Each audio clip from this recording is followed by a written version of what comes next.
ንጉስ ተሸኘ። የማናችንም ዕዳ የሌለበት እንደምንወደው ሳንተረክለት ለሱ ያለን አክብሮት ሳንገልጽለት የማዕረግ ስም ሳናወጣለት መምህር ዲያቆን ዘላለም እንደተባለ አረፈ። በታሪክ ተደርጎ በማይታወቅ መልኩ እነሆ ነጭ በነጭ ተለብሶለት የተሸኘ ነፍስ መስቀል አደባባይ በእንባ ጎርፍ ታጠበ። ብፁዓን ሊቃነ ጳጳሳት፣ ቆሞሳት፣ መነኮሳት፣ ካህናት፣ መዘምራን፣ ምዕመናን፣ ነዳያን ሁሉም እያነቡ ሸኙት።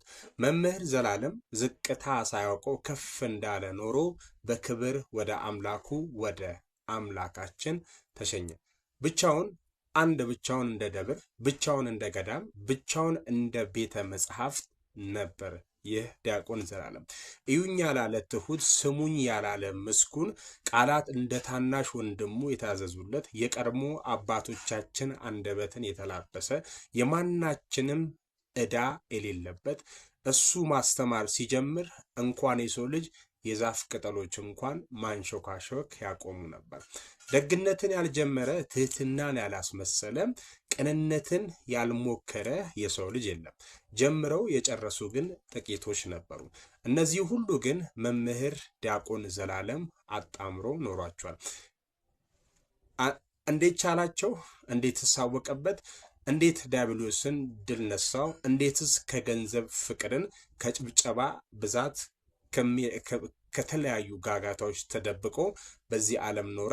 አብሮን እያለ የማናየውና ያላወቅነው ጻድቅ በመካከላችን እየተመላለሰ የተሰወረብን ባህታዊ የቤተ ክርስቲያን የልቧ ማረፊያ አርፎ ሽኝት ላይ ይገኛል። መምህር እንግዲህ ስሙ በክፉ የማይነሳ እዚህ ያየነው ይህን ተናገረ በሚል የልዩነት ርዕስ ሆኖ የማያውቅ ሙሉ ሰው፣ እግዚአብሔርን የሚፈራ ለምዕመናን አንድነትና ለነፍሳቸው መዳን የሚጨነቅ፣ በከተማ በገጠር በሀገር ቤት በውጪ በኩል ዝግጅት ለወንጌል ሲተጋ የኖረ አገልጋይ ነበር። እንኳን ሰው የቆመበት አውደ ምሕረት የጨበጣት ማይክ አፍ አውጥታ ስለሱ የምትመሰክርለት የቆመበት አውደ ምሕረትና መምህር ዘላለም ወንድሙ ቆሞበት ነበር ተብሎ የሚመሰከርለት የመምህራን ምሳሌዎች የነበረ ትልቅ ሰው ከ250 በላይ ህፃናትን አሳዳጊ የአገልጋዮች ህብረትን የሰራተኛ ጉባኤዎችንና ግቢ ግብያትን መስርቶና አስፍቶ ለብዙ ነፍሳት መዳን ምክንያት የሆነ ሐዋርያ ነበር። ይህንን እናገራለሁ። የሰበከውን ኖሮታል፣ የተናገረውን ፈጽሞታል። የማንም ሰው ዕዳ የለበትም። አገልግሎቱ የሰመረ ነበር። ሰው ታንጾበታል፣ እግዚአብሔር ከብሮበታል። በቤተ ክርስቲያን ታሪክ ውስጥ ስማቸው በወርቅ ቀለም የሚጻፍ አገልጋይ ናቸው ዲያቆን። እነዚህን አገልጋዮች የሐዋርያትና ፈለግ ተከትለው የራሳቸውን ምቾትና መብት ለወንጌል መስፋፋት አሳልፈው የሰጡ ናቸው። መምህር ዘላለም ወንድሙ የዚህ ሕያው እና ታዋቂ ምሳሌ የሆነ ምስክር ነው። በዚህች ዓለም በዚህም ዘመን የሚሰብኩትን መኖር ቀላል አይደለም። ምክንያቱም ሞገድና ወጥመዱ የበዛ ነውና።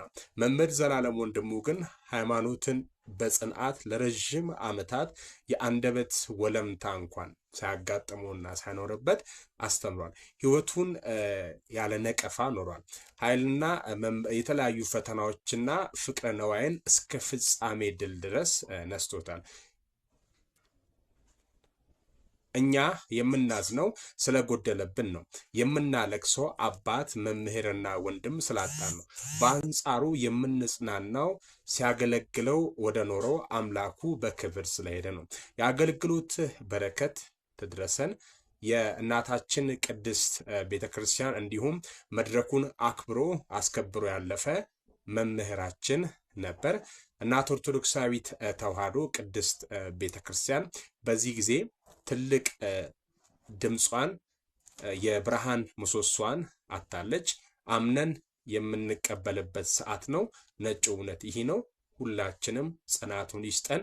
በጣም እናመሰግናለን። ይህን መረጃ ያደረሰን ሼር አድርጉት። በድጋሚ እንግዲህ መጽናናትና ብርታት እንመኛለን።